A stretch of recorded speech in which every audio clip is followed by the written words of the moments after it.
I'm single and I would like dating advice, but my problem is that I can only get dating advice from the internet because I don't have any stable relationships in my personal life, so the internet is the best place to go. And I've spent my time looking at these red pill MGTOW podcasters, but all they do is interview OnlyFans thoughts and try to equate that to regular women who work at the library or work at Starbucks or actually have ambitions and goals and don't just want to be spread eagle for $5 a month. Yes, it is embarrassing how this is somehow the equation to solving what it's like to be around modern women. It's stupid. It's been stupid. It's a false comparison. Spare me your talk about how you've been rejected 7 times. You're the problem. Fix your life. So I've decided to step on the other side of the gender war and get some advice from the women in the world, because it's important that I understand that if I want to date a woman, that I have the woman's perspective on what it means in the year 2023 to be around men and how evil these men are, so that I don't fall into that trap, because I don't want to be like these evil men. I just want to get married, have some legal coitus, and an orgasm a couple times, you know what I'm saying? Like a true American man. But I come into a problem. I see this clip of somebody who's too fat to sit in a chair being mad that her date brought her to Cheesecake Bistro. I can tell it's not gonna be there. And maybe we're not right for each other. So respectfully, I'm gonna just drop you off at home. Oh no, he didn't. Yeah, I'm up. So you just want to call it a night? I mean, Isn't there some kind of compromise or something? Ladies, can you believe this? I'm sorry, y'all. He just pulled out of the parking space. If I don't feel respected, I am not gonna go through with the rest of the day. Well, you are serious. You really mean it. Yeah, you didn't want this place anyway, right? I understand that I was late. I understand that. I understand that I could have been a bit more cooperative. You made some good points. That's why I'm willing to compromise. Are you sure you want to go home? I don't have a lot of rules. I don't have a lot of expectations for a first date, but I've already set them, and you've broken every one. Oh my God. I'm sorry. We're dropping you off home. All right, whatever. Well, I guess I understand. You gotta do what you gotta do.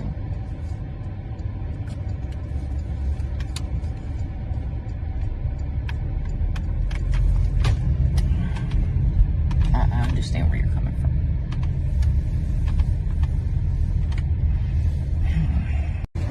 Whew. Let me just get the door for you. Okay.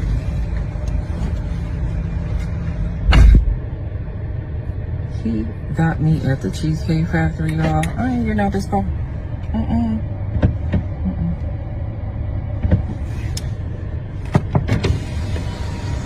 Yes. Would you want me to open the door for you? Look. Are you're recording me? Yeah. This is the Cheesecake Factory. This is the Cheesecake Factory, y'all. What's the problem with that? This is a chain restaurant. Who takes someone that looks like this to a chain restaurant? You want to talk about it? I'm fine with talking about it, even in front of them. Oh yeah, I want to talk about it. Yeah. Come on, get up on in the car. Yeah, we're gonna talk about it. She is an egotistical human being who thinks the world is supposed to cater to her because she, in her mind, hangs out around other single bitches and they've deluded themselves into thinking that they're the best and no one can touch them, so they think that they could act an ass. Spoiler alert, you cannot. That man offered to take you somewhere luxurious, you showed up late, then he had to backtrack and go to Cheesecake Bistro, and you felt offended by that, which sparked a bunch of dumbass conversation from other bitter people about how it's too bougie and poor to go to Cheesecake Bistro. Spoiler alert, no it's not. You just broke and you don't have enough money to get you anything off the $1.25 menu from McDonald's. But I didn't think that that was enough because I didn't want to go about asking this girl out on a date and her being ashamed and aghast that I dare ask her to go to Cheesecake Bistro. So I decided to go to TikTok, of all places, and get the greatest dating advice of all time. And it's that I, as a black man in the year 2023,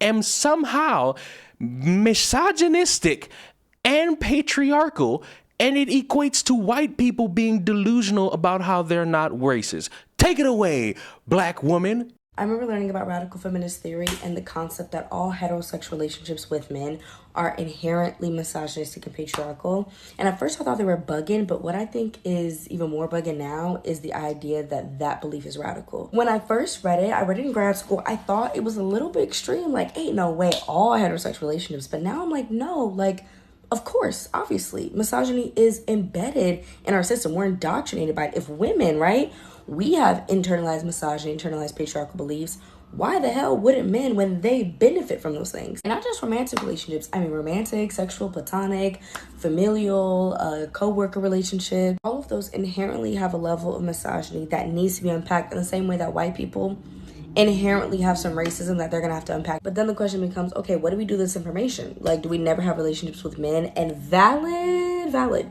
but unrealistic, unfortunately. I think a step to making that a little bit less true is that men have to realize that that is an aspect of all of their relationships.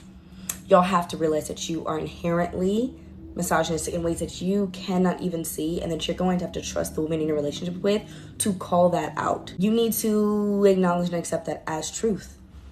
You need to, and not take it personally. The problem is you're always taking it personal. And this is could go into a larger video about how we all have inherent, indoctrinated, problematic beliefs that we need to unpack. Okay, a lot of this shit is not personal, but it affects our personal lives, right?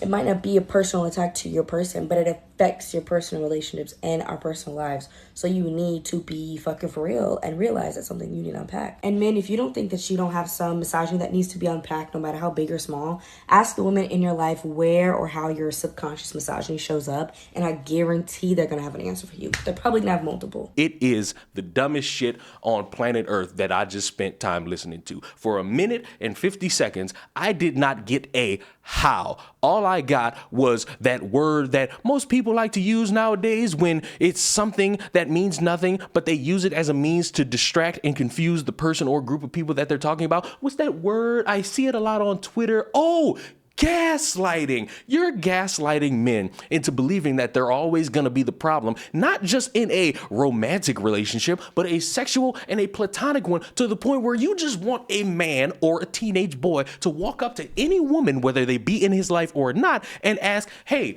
what's wrong with me? And he's just supposed to believe that. And it's convenient how, even though you word it like everybody has all these problems, you specifically speak on the men, not really admitting that your levels of delusion as a woman are also a problem as well. I'm sorry, but you cannot sit there and say, hey, men, go ask women what's wrong with you and just believe everything they say, because they're basing that off their own perspectives and delusions, because what you could get negative from one woman, another woman would see as a positive. So that's going to be a bunch of confusing gobbledygook from a bunch of people who are too emotionally unstable to understand everybody don't think the same. Everybody don't have the same problems. Everybody don't have the same icks, as you want to put it. Everybody is different. So when you sit there and you try to make men feel less by saying, oh, you trying to seek a relationship, you're trying to go out on dates, you're trying to get some coitus, you're trying to have a stronger relationship with your mother because maybe it's severed a little bit.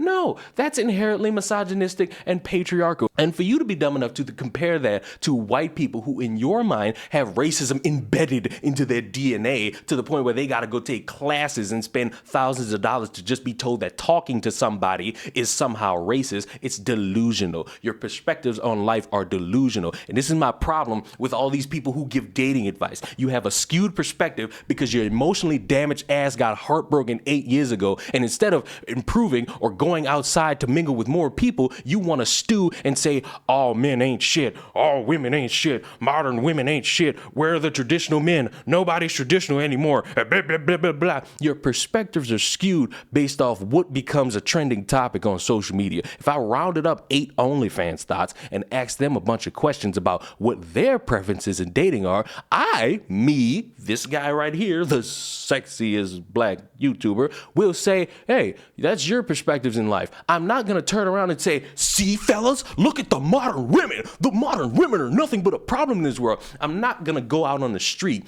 and see romantic couples and ask them questions to try to demean their relationships and make myself look like a dumbass in later because I didn't get what I wanted and I was bitter enough to try to make something happen that didn't stick. I for damn certain wouldn't be a grown-ass man with nipple piercings getting offended that someone who's shorter and a little bit chubbier than them is getting more pull than you are. You're egotistical, you're damaged, and you're trying to spread your negativity to other people who want to be happy. That's gaslighting. That's pathetic. That's what that woman is. That's what Red Pill Podcast is. That's what MGTOW is. You can cry about it. You can complain. You can say that you feel personally offended when I speak about it. That just tells me you're unhappy and you're trying to put a Band-Aid on a mental gunshot wound. And my advice to you, shut it the fuck up, go outside, and stop going based off a skewed perspective. Everybody ain't the same, and it's a damn shame how a lot of y'all will sit in a bubble of insecurities by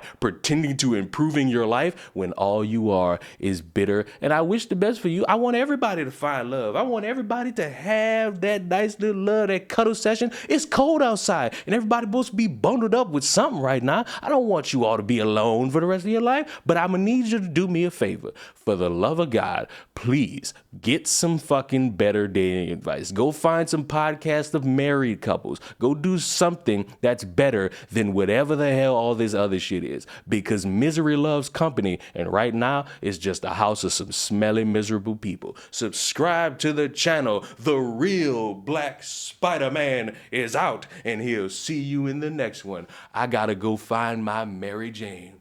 Goodbye.